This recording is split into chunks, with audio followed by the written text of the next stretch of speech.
ছাত্ৰ ছাত্ৰীসকল, আজি মই তোমালোকৰ ক্লাছ 7ৰ হিন্দী পাঠ্যপুথিখনৰ জিনা জিলানা মাত ভুলনা এই কবিতাটোৰ সকলোবোৰ প্ৰশ্নৰ উত্তৰবোৰ কৰি দিম।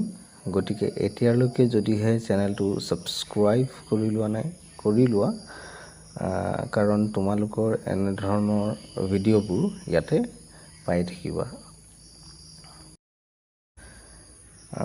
1 নম্বৰ প্ৰশ্নটো দিয়া আছে যে आओ जीना जिलाना मत भूलना शीर्षक कविता का हाव भाव के साथ बचन करे। सो তোমালোকে जीना जिलाना मत भूलना এই কবিতাটো ভালদৰে আবৃত্তি কৰিবা। তাৰপিছত দিয়া আছে যে কি পূৰ্ণ বাক্য में उत्तर दो। ক तरह तरह की पंछी हमसे क्या कहती है। यार उत्तर लिखिबा। तरह तरह की पंछी हमें ये कहती है कि हमें एक दूसरे के साथ मीठी मीठी बातें करना चाहिए। তাৰপিছত দিয়া আছে খ रंग बिरंगे फूल हमें क्या बताते हैं। यार उत्तर लिखिबा। रंग बिरंगे फूल हमें प्यार बांटने को बताते हैं। उसके बाद गौ दिया से हमारे लिए भेड़ों का संदेश क्या है। यार उत्तर लिखिबा। हमारे लिए भेड़ों का संदेश गले लगाना है। তাৰপিছত कहतो दिया से बढ़ती हुई नदियाँ हमें कौन सा उपदेश देती है। यार उत्तर लिखिबा। बढ़ती हुई नदियाँ हमें बढ़ते रहने का उपदेश देती है। তাৰপিছত दिया से जीना जिलाना मत भूलना नामक कविता के कवि कौन है। यार उत्तर लिखिबा। जीना जिलाना मत भूलना नामक कविता के कवि डॉक्टर अच्युत शर्मा है। তাৰপিছত 3 নম্বৰ प्रश्न तो दिया আছে যে सोचो और संक्षिप्त में उत्तर दो। क सवेरे पूर्व दिशा में उदित होकर सूर्य हमें क्या करने के लिए कहते हैं। या उत्तर लिखिबा। सवेरे पूर्व दिशा में उदित होकर सूर्य हमें रोशनी फैलाने को कहती है। खटू दिया से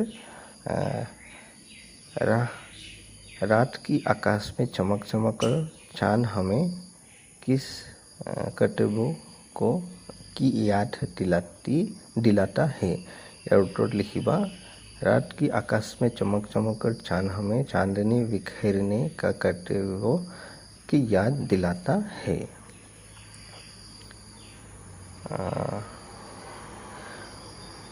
उसके बाद गौ में पूछा गया था हरे भरे पेड़ पौधे हमें क्या संदेश देती है।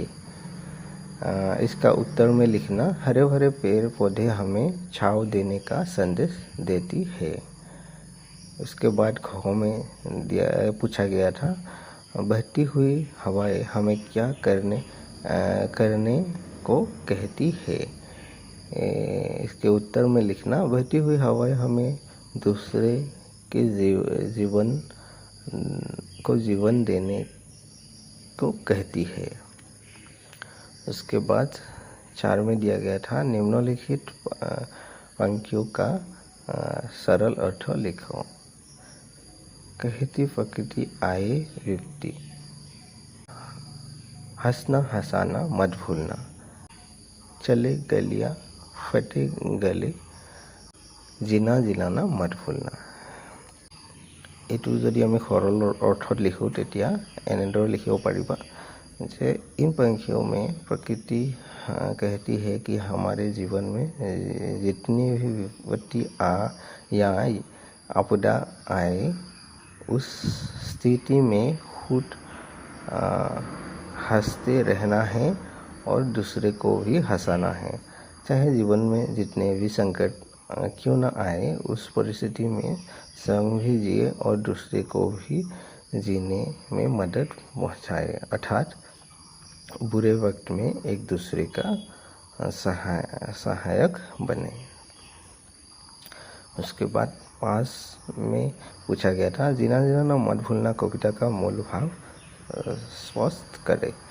इसका उत्तर में तुम लोग लिख सकते हो कि जीना जीना ना मत भूलना नामक कविता के कवि डॉक्टर अच्युत शर्मा हैं।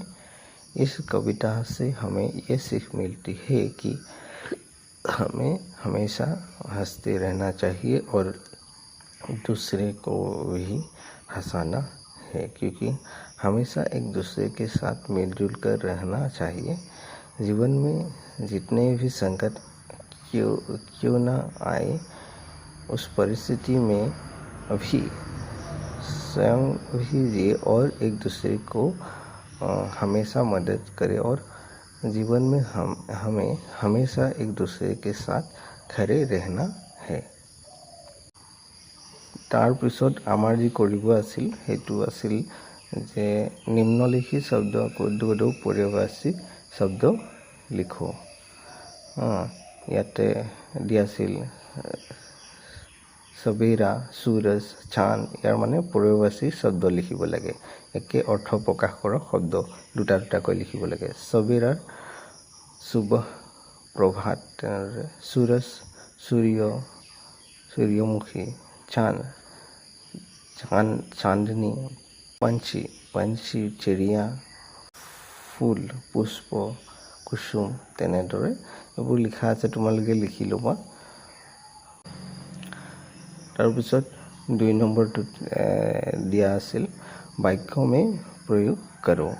याते दिया आसिल चमक चमक कर, चाहक चाहक कर, खिल खिल कर एबुर माने आमी वाक्यत प्रयोग करिब लागिছিল। याते मैं याते लिखि दिसो चोवा, चमक चमक कर। चंद्रमा रात की अंधेरे में चमक चमक कर चांदनी बिखेरता है। उसके बाद चहक चहक कर, पंछी हर सुबह चहक चहक कर मीठी धुन गुनगुनाती है। तेनेকৈ खिल खिल कर एटु आमी वाक्यत प्रयोग करिब लागे। धरा हमें फूल हमें खिल खिल कर प्यार बाती है एन्सर। तार पिছত हिल मिल कर एटु धरा वाक्यत प्रयोग करिब लागे। हम दोस्तों से हिल मिल कर गले लगते हैं। सो এনেদৰে তোমালোকে লিখিব পাৰা। ছাত্ৰ ছাত্ৰীসকল আজিৰ ভিডিঅ'টো ইয়ালৈকে আছিল। ইয়াৰ পাছৰ ভিডিঅ'টোত মই ইয়াৰ পাছৰ যিটো পাঠ তাৰ প্ৰশ্নোত্তৰবোৰ কৰি দিম। আৰু এতিয়ালৈকে যদিহে চেনেলটো ছাবস্ক্ৰাইব কৰি লোৱা নাই কৰি লোৱা, কাৰণ তোমালোকৰ এনেধৰণৰ ভিডিঅ'বোৰ ইয়াতে পাই থাকিবা।